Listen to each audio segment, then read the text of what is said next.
Welcome है दोस्तों, आपका मेरा यूट्यूब चैनल मास्टर इन्फोटेक। तो आज के इस वीडियो में मैं आपको बताने जा रहा हूं एक ऐसी कलेक्शन जिसमें आपको मिलेंगे बहुत सी टेम्पलेट्स की collection, like Photoshop collection and CorelDRAW collection. इस तरह की बहुत सी कलेक्शन जो है इस पीडीएफ में मौजूद है। लाइक लोगोस क्रिएट कर सकते हैं आप, बहुत सी पीएनजी इमेजेस हाई क्वालिटी की मिल सकती हैं।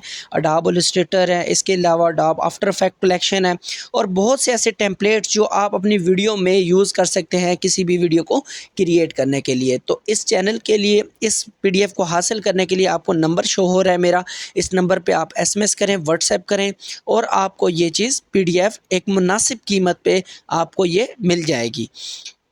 तो इस पीडीएफ पे कैसे वर्क करेगी, आप जब लिंक पे क्लिक करेंगे तो आपके सामने बहुत से टेम्पलेट्स ओपन हो जाएंगे। जिस तरह का टेम्पलेट को आप एडिट करना चाहेंगे उसको जस्ट अपने सॉफ्टवेयर में ओपन कर लेना है। ओपन करने के बाद उसको एडिट कर लेना है। इस तरह आपके सामने यहाँ पे बहुत सी फाइल मौजूद है, लाइक कोल्ड्रा है, फोटोशॉप कलेक्शन है। यहाँ पे आपके सामने फ्लायर मौजूद है। तो अगर आप फ्लायर पे क्लिक करना चाहें, इसके अलावा यहाँ पे टी शर्ट्स, बैनर्स और बहुत सी यूट्यूब की हो गई। तो जैसे ही मैंने इस पर क्लिक किया और पीएनजी को ओपन करना चाहूँ तो यहाँ पीएनजी को मैं ओपन कर लेता हूँ। तो इस तरीके से मैं इस पीडीएफ की मदद से अपने यूट्यूब वीडियोज़ भी क्रिएट कर रहा हूँ और इजीली तरीके से वायरल हो रही हैं। सो इस तरीके से मज़ीद इस तरह की कलेक्शन आपको मिल सकती है इस पीडीएफ में। इसको सर्च करना पड़ेगा। So do not forget like and subscribe.